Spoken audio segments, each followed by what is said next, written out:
emoção. Regis, temos um querido amigo aqui e um grande cara, meu colega de conselho do Inter, já foi nosso vice de futebol. Grande Papaléu, seja bem-vindo, é uma honra tê-lo aqui no Grenal FC, que pode sentar ali, ó. Não? Ah, boa. Tava no Pampa Debates com o nosso Paulo Sérgio e agora vem aqui passar um pouco E tu foste muito importante naquele teu momento como vice de futebol, justamente por ser um cara mais tranquilo, um cara de discernimento. Eram momentos difíceis ali, onde a direção estava sob pressão, e a tua habilidade por ser um cara tão bem educado, um cara tão querido, foi muito importante pro Inter naquele momento. E tu sabe que eu sempre te elogio nesse sentido e queria te ver mais lá perto do Inter, meu amigo. Gentileza tua. Bom, boa noite. Desculpa eu atrapalhar aqui o programa de vocês, que que tem uma audiência maravilhosa. Eu vou cumprimentar em nome do Regis todos que estão aqui presentes e agradecer esse chamado aqui que recebi.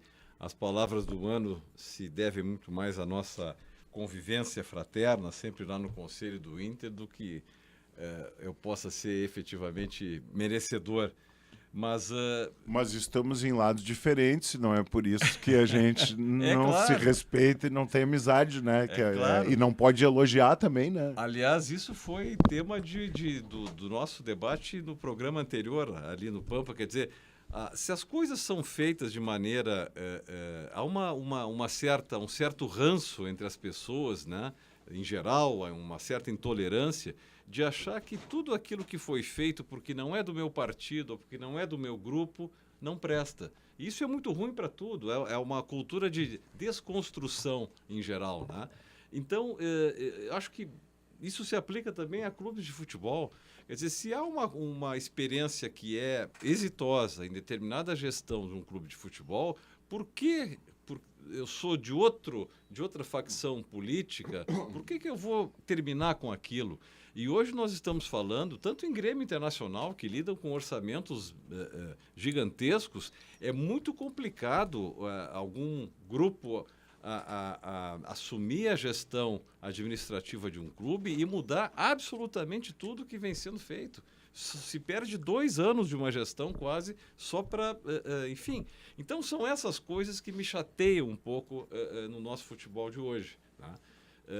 Acho que Inter e Grêmio têm pautas que são comuns, como valorização do nosso futebol, a ocupação de espaços políticos em termos de CBF, por exemplo, né? Agora há pouco nós tivemos uma eleição que foi vergonhosa, né, na minha avaliação.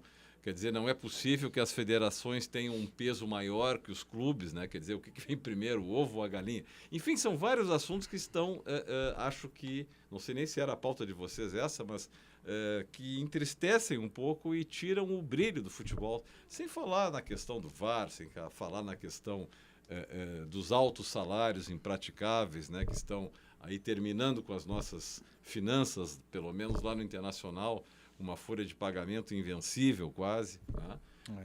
Onde os atletas são remunerados, parece que, entre aspas, né, para perder, né? Porque se ganham tem premiação. Então isso tudo, isso é verdade. Isso nós teríamos que rever no futebol, porque não é insustentável. Quer dizer, hoje nós temos jogadores que, não vou citar evidentemente, mas que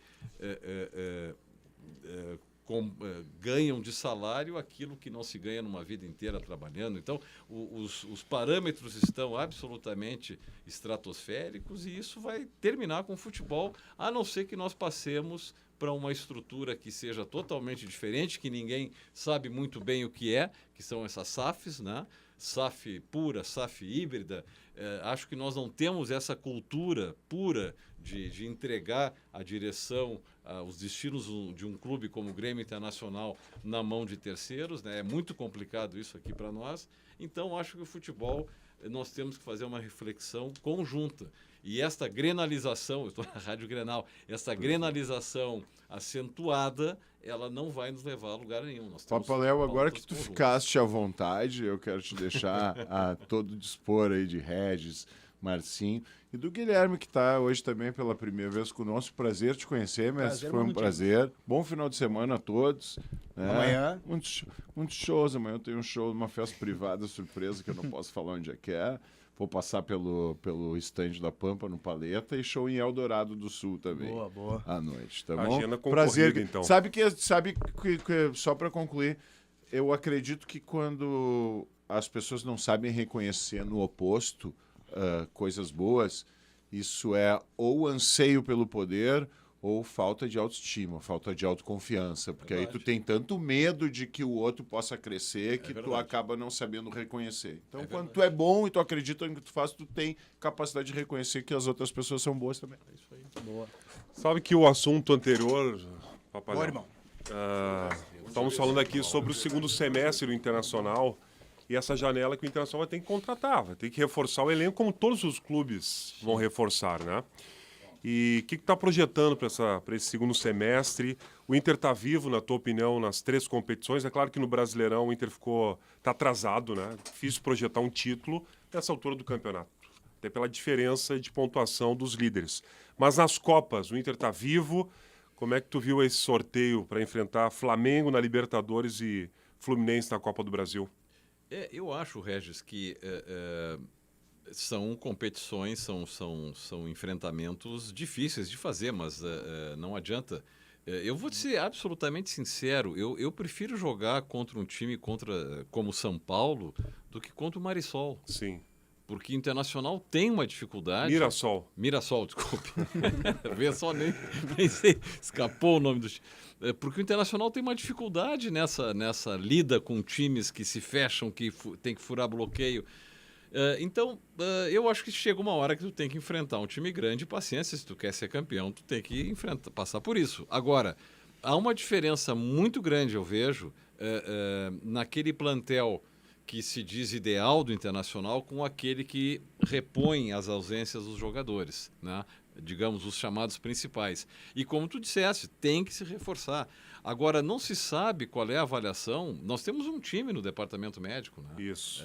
Um time e um reserva. 11 jogadores. 11 jogadores, é um absurdo, né? Então, eu acho que... Agora, tem toda a questão financeira, né? Para que nós façamos contratações, eu acho que algumas dispensas têm que ser realizadas, né? Porque senão é impossível compor, é impossível suportar uma folha de pagamento do tamanho da que que está no Beira-Rio. Então, haja dinheiro. Haja dinheiro, haja criatividade, né? Haja criatividade. Em Papaléu, esses tempos eu entrevistei o Bisol, e aí a gente estava conversando depois um pouco fora do ar, assim, sobre o que seria o ideal na montagem do grupo de jogadores, né? A quantidade de jogadores. Ele falou em pelo menos 3 jogadores por posição, tá? Mas a gente sabe que diante dessa dificuldade financeira é complicado. Como é que tu complementa, então, o grupo? Tu vai na base, tu vai... eu não sei o porquê hoje não se procura mais tantos jogadores do interior do estado, por exemplo. Até eu estou assustado com a quantidade de jogadores na base que são de fora do estado. A maioria, na verdade, é de fora, né? Aqui do Rio Grande do Sul. Como é que é a melhor forma de compor o grupo, assim? Fazer essa mistura entre uns 15 jogadores mais afirmados e o restante ali para completar o grupo. Eu acho que tu tem razão, é por aí, é por esse número, 15 e um recheio. Acho que, graças a Deus, o Roger Machado ele tem um olhar para a base, né? Que talvez os outros treinadores não tiveram. Por exemplo, o nosso centroavante, esse menino que se machucou, foi uma grata surpresa, o Matias, né? Quer dizer, jogando mais do que o Ener Valencia, entregando mais que o Ener Valencia, por incrível que pareça, pelo menos mais efetivo, né? E, olha, sem nenhuma diferença quase com...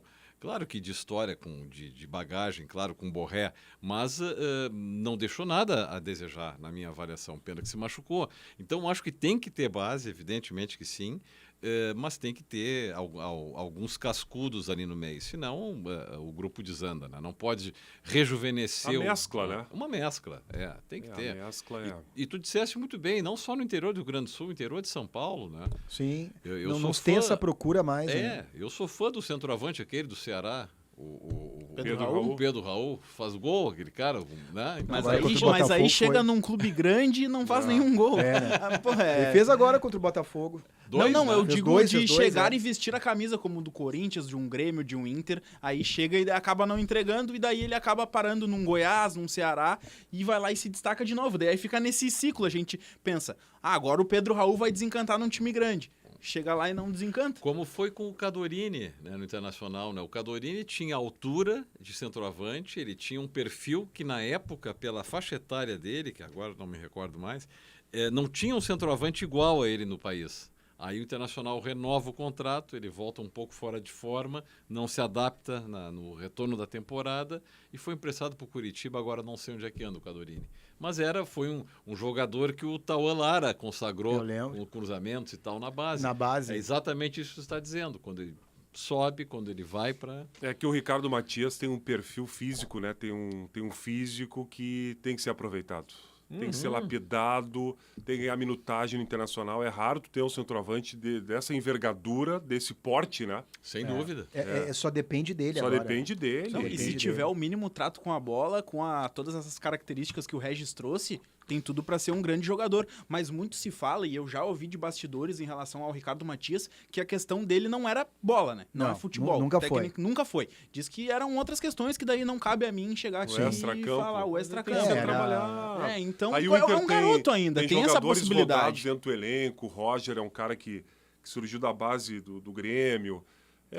Encostar no jogador. Mas é como eu e- falo, é um problema um pouco da geração, eu vejo assim. Muito da geração de jogadores de hoje. A Porque eu geração lembro- antiga não Gera- fazia. Não, a eles geração saíam- antiga até fazia, mas só que tem uma situação muito diferente. Pra tu conseguir um salário melhor e maior, tu tinha que ir tu ia até os juniores, e dos juniores aí tu ia pro profissional, aí no profissional tu tinha um salário. Eu tenho um amigo meu, o Scheid, o primeiro salário dele foi 500 pila no Grêmio. Aí depois, quando entrou o empresário, me esqueci o nome dele agora, do empresário que era dele, que aí ele conseguiu melhorar um pouco o salário. E hoje não. Rapidamente, Hoje tem um jogadores guri já... com 12, 13 anos já tem um bom salário. E isso afeta um pouco também na questão daquele de tu querer o algo a mais, de tu Sim. lutar mais, de tu ter mais vontade para chegar, né, a um lugar maior dentro do clube, não ficar pensando tanto em fazer carreira fora, primeiro fazer no clube para depois sair. Eu acho que mudou muito isso. Total. É. O Vini Júnior saiu daqui com 16 anos, nem isso. Né? Não jogou no Brasil. Quase né? Não, Não esse jogou. jogou. Não, mas jogou bem pouquinho. Não, jogou também. uma temporada. Jogou no Flamengo. Pouco, assim, foi até ele completar os 18 anos que ele já tinha contrato com o Real Madrid. E muitos estão indo nesse processo. Rodrigo, o Estevão Isso. também já tá vendido. Agora O Endrick, o Endrick. Endrick também. O Inter tá correndo para comprar o Vitor Gabriel porque já tá tendo E interesse os clubes nele. europeus, eles têm essa necessidade de comprar um jogador jovem brasileiro desde lá do tempo do Neymar. Quando o Neymar saiu do Santos pro Barcelona, o Real Madrid ficou com aquela questão. Pô, como é que a gente deixou escapar? Aí então depois não deixaram escapar Neymar, o Rodrigo, não deixaram escapar o Vini Júnior. O Endrick. O Endrick. Eu acho que só o Estevão que optou por ir para um outro Tão mercado, que foi falando pro num Chelsea. piado Atlético Mineiro agora, se eu não me engano. Tem 15 anos. É Vou isso. agradecer o Emílio pela participação conosco aqui na. Eu que fico honrado e peço vem desculpas com por ter mais furado o programa não. aqui. Que é isso, Não, sempre aqui agrega e muito. Sabe Tá muito. bom, gente. Tá bom? Uma Bom boa final noite de para semana. vocês, um bom Obrigado. programa e um abraço para todos os ouvintes aí da Rádio Grenal.